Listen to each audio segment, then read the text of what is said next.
In today's show, we're looking back at the season for the LA Clippers. Michael Bolton. Thanks, Josh. It's Michael Bolton here, and it's time for another episode of the Locked On Fantasy Basketball Podcast. Let's get to it. Let's get to it, indeed. You are Locked On Fantasy Basketball, your daily fantasy basketball podcast, part of the Locked On Podcast Network.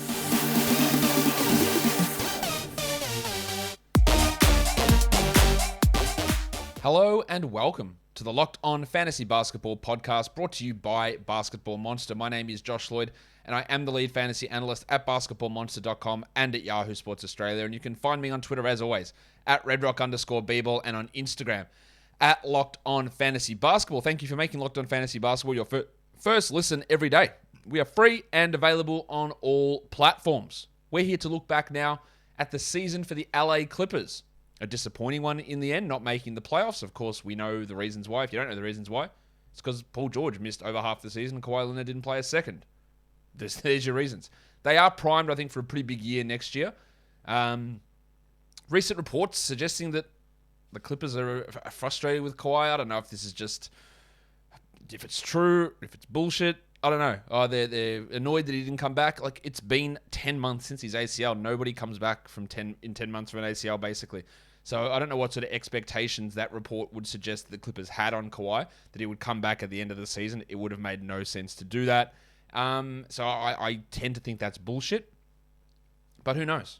We know there's been issues with Kawhi in the past with his team. So what did this team look like? 42-40. They extend their streak to 11 straight winning seasons, the longest in the NBA. They don't have their first round pick. That goes to the Thunder as part of the Paul George deal. So that pick currently is 12. That'll adjust when the lottery's there, but that's totally unprotected. They don't get that one back. They've just got their second rounder, which is pick 43. Tankathon looks at that as J.D. Davison from Alabama. So they're not a team that's going to be having some sensational stuff happening in the draft. Yeah, they're well over the salary cap. We know that because Paul George and Kawhi Leonard are being paid $42.5 million each for next season. The free agents they need to look at. You've got a $3 million player option for Nick Batum. Batum could have signed anywhere for more money than this last offseason. He didn't, so I'm going to expect he doesn't actually care about the money. I think he's still getting paid by the Hornets, to be honest, and he just wants to be in LA at that sort of role. 33 years of age, I think he'll be back. They got a $7.5 million team option on Zubats. They'll bring him back for that. The other one that's interesting there, well, there's a couple of interesting. Bob Covington is an unrestricted free agent. He's 31. He was paid $13 million last year. I think having him on this team, having his bird rights, obviously they wouldn't be able to sign him otherwise, is key. Just as an option there behind George, Leonard, Morris. Is he better than Morris already? Yes. The answer is clearly yes. It's obviously yes. He just comes in and plays his 20 minutes, plays good defense. They'll look to bring him back.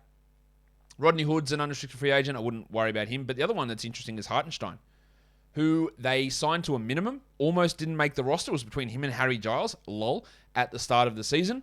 But they can't really give him a big deal.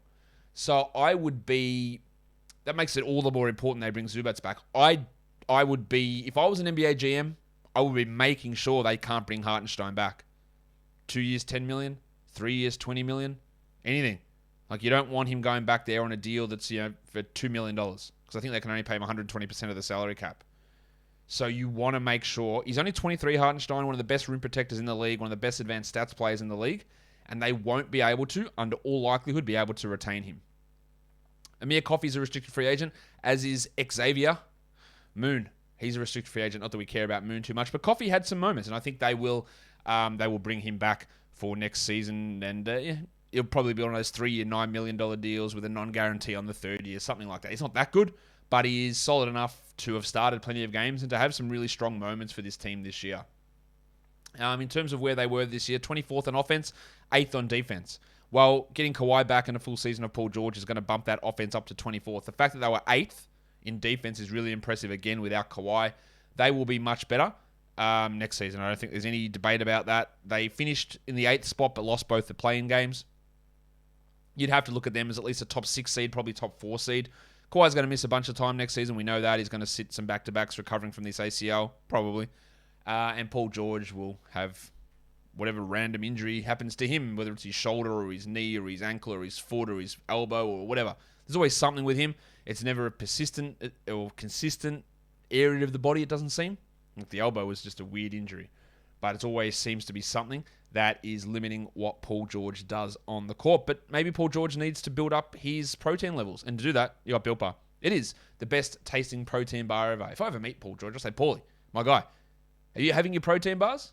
Are you getting enough in? He goes, Josh, I don't like them. They just taste disgusting. Like, Paul, I've got the solution for you. I just happen to carry a box of Built Bar in my backpack right here. So why don't you try one? They're the best tasting protein bar ever. They taste just like a candy bar, but they're low in calories. So that's good for you, isn't it, Paul? Yeah, it is, Josh. Thanks. Low in calories, low in fat, low in sugar, low in carbs, but high in protein. 17 grams in a bar, just 130 calories. Plus there's their puffs. I just had a puff this morning. It was great. Protein-infused marshmallow. I had the lemon-dipped cheesecake flavor, but there's a churro flavor in that. There's some sort of apple flavor. And then you got your traditional flavors like coconut and cookies and cream and raspberry, strawberry, orange, mint brownie, peanut butter brownie, salted caramel, double chocolate. So many great flavors of Built Bar. So head to Built.com. Use the code LOCKED15 and save 15% off your order of Built Bars. Built Bar is built different. All right, players. Let's look at Kawhi Leonard. We have nothing to go on for Kawhi Leonard for this season, obviously, because he just didn't play. Tore his ACL in the playoffs. I don't think anyone, realistically, and I banged this through absolutely a million times, you should not have expected him to return this regular season. You should not have drafted him in fantasy. There was absolutely no reason to do that. This man has had 3 top 10 fantasy seasons on a per-game basis in a row. He also hasn't hit 70 games since 2017. He had played 52 last year in a 72-game season, missed 20 games. He was starting to play back-to-backs, and he did ramp his minutes up to a career-high 34. Top 10 player. I don't think there's any way you can draft him in the top 10. You would have to expect 15 games missed minimum. But as more players rest, as injuries pile up around the league, 75 games is a rarity. If someone gets 67, it's almost like, well, that's about average. So that helps players like Kawhi. You'd hope. He is older, of course. He's going to be 31 when the season starts, or around the time the season starts. No, he's going to be 31 when the season starts. He's missed a whole year of basketball, but he's going to shoot well from the line. He's going to get steals. He's going to get assists, which have been continually increasing. He's going to score well. He's going to be good. It's just mitigating that injury risk or the missed games risk. If he's there at 20, you probably take him. For example, 2021, he missed 20 games, but he was the 20th ranked player on totals. The year before that, he missed 25 games. 25 games? Yeah, 25 games. And he was the 10th ranked on totals. The year before that, less than 25, my bad. Because that was the bubble year, wasn't it? The year before that, 22 games, and he was 21st. Like, get 60 games out of him, and he's still a top 25 totals player. That's how good he can be. But that's sort of where you want him. Like, if he gets into the third round, then there's value in that. Very interesting to see where he ends up getting drafted. Let's talk about players who played, though. Paul George. Well, he barely played. He's 32 already, George. That's a worry. 31 games, 35 minutes. 24, 7, and 6. 2 steals, 3 threes, 42 and 86. They're really good numbers. He was drafted at 13. He ended up 13th on a per-game basis. Hard to argue with that. And you would think that the shooting, which was quite bad, 47% from 2, will improve when he's got better players next to him like Kawhi. That's just enough improvement. He comfortably was his team's leader in Raptor, comfortably this team's leader in EPM, and I think it still goes under the radar just how impactful he was when he did play. He was very, very good. LeBron, way up the top. In fact, the very top. Top on this team on Darko. Darko does use more forward projection stuff, so Kawhi is on that list, and Kawhi is projected marginally ahead of Paul George, but they're still absolutely in the elite territory. And George, in his on-off stuff, was a plus 5.7. Like, there's no debating how good he is. The games played, the age is a worry. To me, he's going to be a back-end, second-round sort of player from here on out. With Kawhi back, with the advancing age, with his own injury risks. I don't want to take him end of the first, start of the second, as good as he can be. Although I do expect, there is a real chance that he's the 10th best player per game next season because that field goal percentage increases. I still wouldn't want to take him in that area, though. Let's talk about... They had Paul George, 13th ranked player. Actually, where was he in points leagues? 14th. And then after that, for category leagues, they had two other top 100 players. And those two top 100 players didn't play for them for most of the season. At number 85 was Bob Covington. Somehow he made the top 100. He stunk in Portland for a big chunk of the season. And then really came on early, went to LA, and played a limited role, but still put up good numbers. And we all know what it's about with Covington. He averaged 8 points a game. 2 threes, 1 assist. But 5 boards, 1.5 steals, 1.3 blocks. He shot 42 from the field. That's not good. 38 from 3. So many of his shots come from 3, though. It's, again, another reason we shouldn't have field goal percentage as a fantasy category. It should be field goal percentage. Because he still was, relatively efficient. What was his true shooting? 57, better than Paul George's. But it's all about steals and blocks with threes. That's what he does. It will never change. He's much worse in points leagues, 136 there. I worry that the 27 minutes a night that he played this year just isn't realistic for next season. George Leonard Morris, if he stays in LA, he just will play 21, 22 a night, making him a specialist streamer versus a must-roster player. Impact-wise, defensively, still gets loved. Still a lot of love there. Plus 2.7 on Raptor. That's the second highest behind Paul George. Yeah, plus 2.4 EPM. That's 96th percentile in the league. Field goal percentage is well above average, 55%. So he just does what he needs to do. And it's very well defined, and that's fine.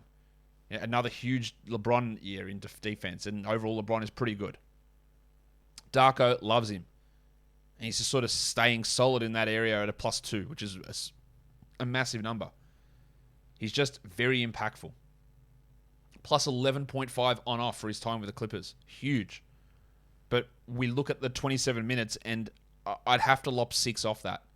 And that's going to make it really tough to have him as a draftable guy. We know that on ESPN he'll have an ADP of 280. And on Yahoo it'll probably go too high because people will overrate the fact that he doesn't get turnovers. And he might average 6 points a game next year. He might go 6 and 4 with a steal and a block.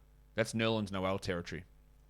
That's what I worry for in terms of where his value sits. I also don't know really what to make of Storm and Norman Powell, their other top 100 player. 90th ranked player this season. 96th in points leagues. But largely because of his time in Portland. Because he came to the Clippers, played 2 games, and then broke his foot. And then came back and played another 3 games or so. He barely played for the Clippers. In fact, how many minutes did he actually end up playing for them? If I scroll all the way down here to find his minutes, what did he play? 125 minutes. It's not much. So, how does his role... He was a negative 6.2 for the Clippers. Low volume, obviously. What does his role look like? He averaged 19, 3 and 2. 46 and 81 is his shooting. 42% from 3. He's hyper efficient. 62 shooting. Unbelievably efficient. But when you don't get rebounds, you don't get assists, you don't get steals, you don't get blocks, you might play 32 minutes. In fact, he probably will. Jackson... Well, actually, maybe he won't. But you could go Jackson, Powell, George, Leonard. Or you could go Jackson, George, Leonard, Morris. I know who's a better player between Norm Powell and Marcus Morris, but I'm not making the rotation. So he might play 30 minutes again. But will he maintain that efficiency and that usage? And when you lack in so many other areas, I just think the top 100 is a hard area for me to expect. Defensively, he sucked. His defensive metrics were terrible. Some of that is the Clippers ecosystem for sure. But all metrics hated him defensively through the year. I'm just trying to find where he is on LeBron, but he sucked on most of these metrics. Yeah, even on LeBron, he was a gigantic negative defensively. Offensively, he was really strong, but in large part, that is due to that level of efficiency and scoring volume, and I just don't know that that's real. He's 29, so he's fine. He's in his prime. He's going to be massive on this team in terms of how important it is to have him there, but when George and Leonard, and if they start Jackson and Morris, those guys are going to take lots of shots as well. Where does he fit in the pecking order? Can he get to 20 usage?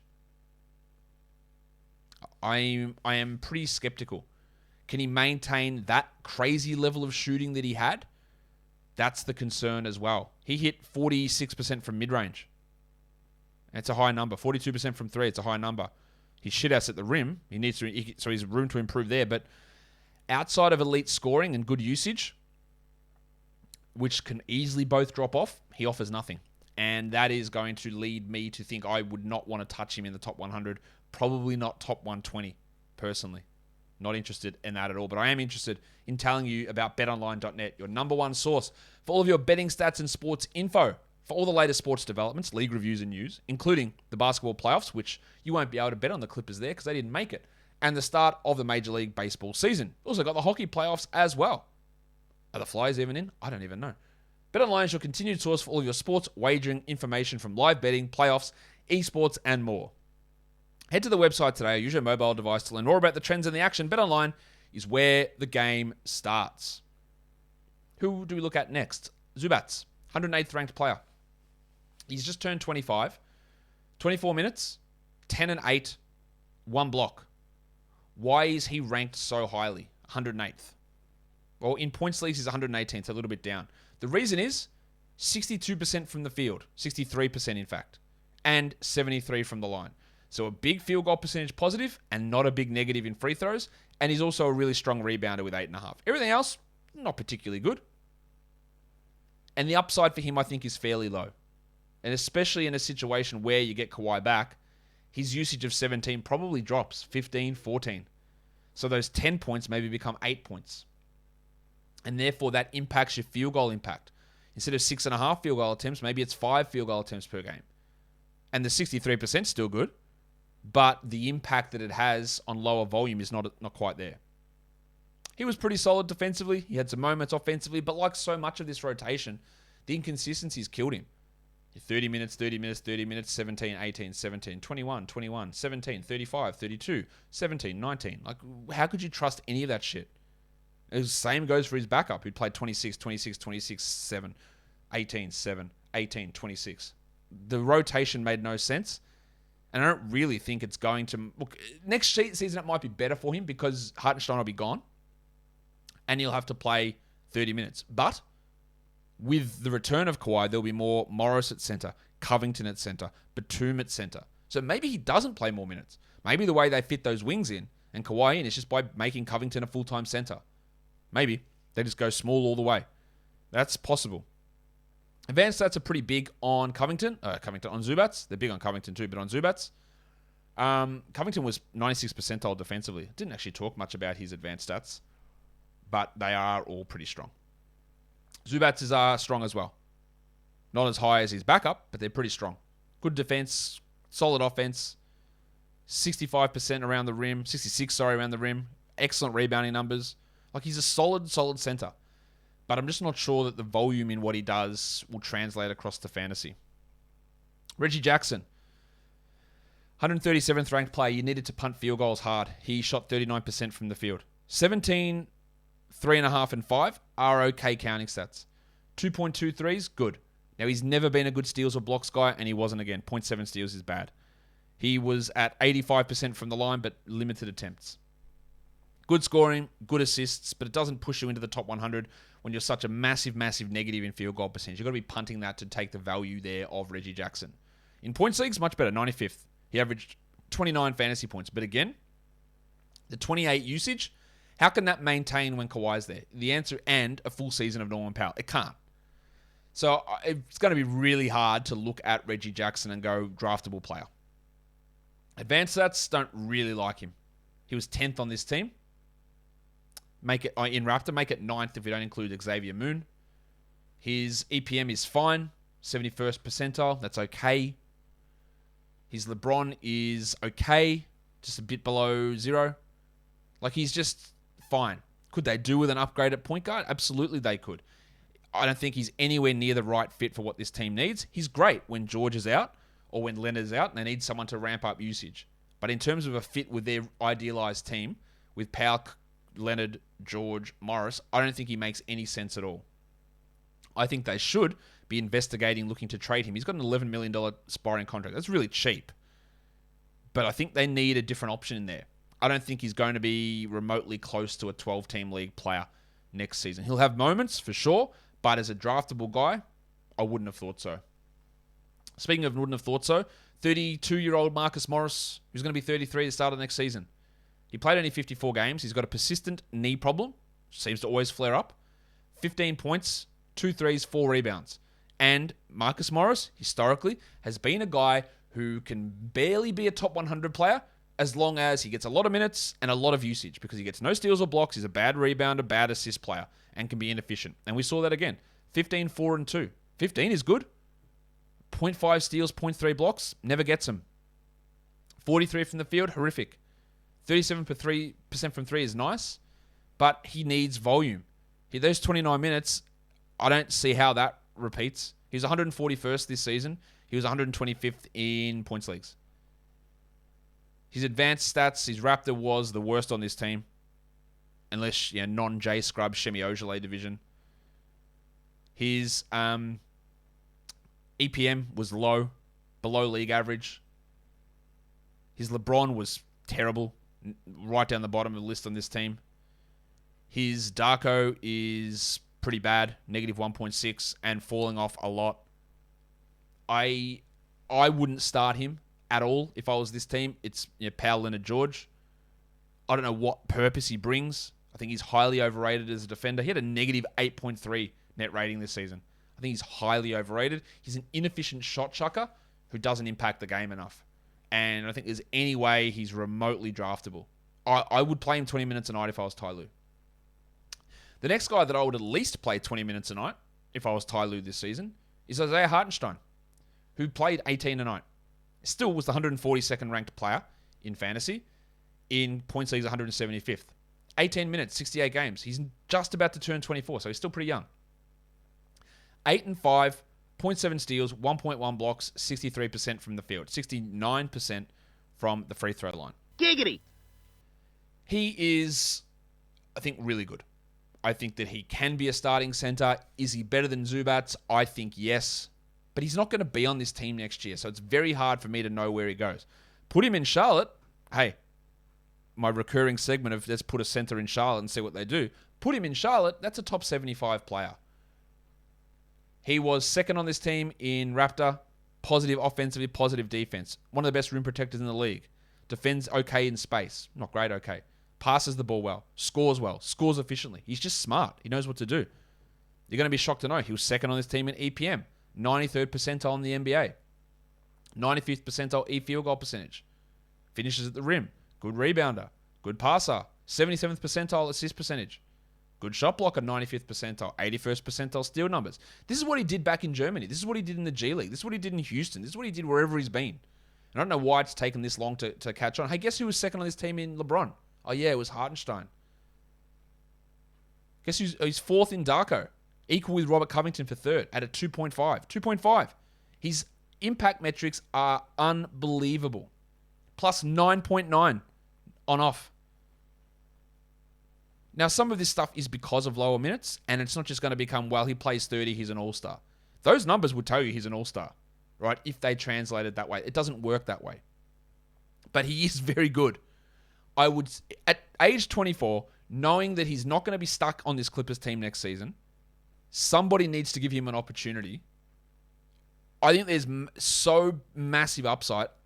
I know people liked what he did this year. They didn't fully buy in when I was talking about him all season. That's fair enough. You don't have to always see that. I still will bank on him having some top 100 seasons in the future. And if it clicks, and if the role is there, this is a 4 or 5 year run as a top 50 player potential. It needs to find the right spot, and it's probably a 10% chance of getting there and getting to that spot. But I think it's possible. And when you're taking flyers on guys in dynasty leagues and maybe not giving up a huge amount, it's a no-brainer to me. Nick Batum, he's 33, played 25 minutes, 8 points, a steal, 0.7 blocks. He had moments of being a 12-team league guy, but he's just not someone that I care about in 12-team leagues. 157th ranked player. Points leagues, he's nowhere near at 195th. There's just no upside. Low scoring. Again, the 25 minutes will probably drop to 22. He started a lot more than we thought. He was wildly inconsistent. The rotation was wildly inconsistent. He's a better player than Marcus Morris. but one of those guys who gets inflated by steal numbers and low turnovers, which can skew your overall perception of that player. He's good. He's solid. He's not as good as the numbers would suggest, I would say. Pretty strong advanced numbers for him as well. Like really just, you are a sixth-man rotation player. Probably a little bit better than that. Useful enough. Should be playing maybe a little bit more in some situations. But no ability to really ramp up what he does. And it's just low volume stuff. He was pretty high in Darko this season at the start. And then as the season went on, it dropped off really, really massively. And that's something we have to look when sort of projecting him forward. Is this decline real and consistent? And at his age, looking at his numbers, 8-4-1, or 8-4-2 with 2 threes, you have to think probably. I like Luke Kennard, but he is 26. He played 27 minutes. He averaged 12 points with 3 threes. 3 rebounds, 2 assists. Never a steals and blocks. Guy can be inefficient. But if this wasn't the season where he could carve out 30 minutes, when he was battling with Amir Coffey and Terrence Mann, then it's just not going to happen, I don't think. He's a fantasy player who has appeal at times, but it requires a very specific set of circumstances. I need 2 usage guys out. I need 33 minutes. I need to have the ball in my hands a lot. And then I best case get to 17, 3, and 4. And there's just too many, I need this happen. He can't contribute around the edges. He doesn't push for those minutes enough. I think, his advanced numbers are strong. 4th on this team in Raptor. It's really good. 5th on this team in EPM with a plus 0.6. But I like those numbers. It doesn't mean his coach does. He'd be a name to watch if he got traded, but with Jackson and Leonard and George and Powell and Morris and Batum and Mann and Coffey, there's just too many names there for him to be anywhere where I can look at, well, he'll play more than 27 and the 16% usage will bump up. I don't see how we can look at any of that stuff as happening, even though, again, the impact stuff for him was pretty strong. And most of the time when you see him on the court, sometimes there's defensive issues. He wasn't bad in that area. He's a plus 7 on off. But it's about how does the coach trust him? Like Hartenstein, it's probably best case he goes to a different team, but I'm not sure he's actually good enough to form a bigger role. Is there an argument that he's a better player than Norman Powell? A flimsy one. But if they were played, like if he went to to the Blazers and played the Powell role this season, he could have had similar numbers, I think. He's a very good offensive player that's a little bit underrated defensively, but I just find that him getting the opportunity that he needs to be impactful there is probably not going to come. Terrence Mann, a popular breakout guy, didn't really happen, did it? 168th ranked player, and that's with Paul George missing 50 games. 168th, he played 29 minutes, averaged 11 and 5. The insane shooting from the Utah series last year didn't carry over. He ended up shooting 37% from 3, 49 and 78 overall. They're not bad numbers, they're just not elite. He didn't do anything else, did he? No steals, no blocks, no assists, low volume in threes. Points league, he was 161st, and I hardly see how it's going to get better next year. I was never as high on him as others. He's signed to a pretty interesting contract where he's got 1.9 next year, then 10 and 11 the 2 years after that, so he's under contract. He's very useful as a rotation piece, but I would never want to rely upon him to play 30 minutes a night. Low usage player who can defend pretty well. He's taking steps forward, but he gets, I think, significantly overrated with some of the production or some of what people think that he is. I think that he's fine. I think that he can be solid. But when you can't push ahead decisively ahead of Jackson or ahead of Kennard or ahead of Coffey, and you lose your spot to Coffey, and you don't have your starting spot to start the year because of Bledsoe, you're a little bit red flaggy, I think. Let's look at Coffey, who's 25. He played 69 games, in fact, 23 minutes, 9 points, 3 rebounds, 2 assists, 45 and 86. He had some moments for sure, but it was short-lived because it came when a lot of guys were out. Was he solid enough playing across the wing and at point guard? Yeah, absolutely, totally fine where you can plug him in and you get decent numbers. Right above league average, solid numbers. Should be a rotation player. 15% usage is the worry. The true shooting was really high. I'm a little skeptical of that maintaining. He shot 66% at the rim, which is very high. Great free throw shooter, but rebounds low, assists not solid, no defensive stats whatsoever. I think he's just okay. again, it's on this squad. Where does he fit? Does he need to be on a different team to realize stuff or other guys to move? Probably. And he's 248th in fantasy. I don't have huge value long term. The other guy that I like here, we're going to talk about, not going to talk about Hood or Ojale, who ended up getting waived. BJ Boston. Second round pick, very late, pick 50s. Very late pick. But ended up playing a lot. Way more than I expected him to play.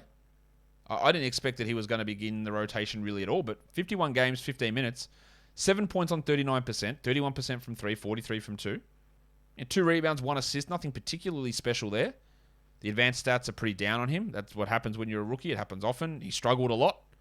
But there were flashes there where I go, oh, you're the 55th pick, and there's enough happening here where I think we've got something maybe in the future. He only played 3 G League games. He averaged 24 and 4, steal and a block. The shooting is still the worry, and it's a long way away. But, yeah, if I look at Boston or Coffee, it's Boston. If I look at Boston or Man, Boston or Kennard, there's 6 years difference between those guys. If I'm investing in the future, then it's Boston. Maybe best case he becomes Luke Kennard. Best case. I got a bit of time to find out though. I'm just not ever sure that Kennard or Man elevates enough.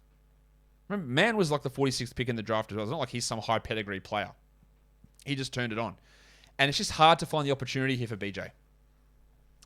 We all love opportunities for BJ. And we'd like more of them. A name to watch without going overboard, I think. And that will do it for me today. Don't forget to follow this podcast on Apple Podcasts, Google Podcasts, Stitcher, Spotify, and on the Odyssey app. If you're here on YouTube, thumb it up. Leave your comments down below. Guys, we are done here. Thank you so much for listening, everyone. See ya.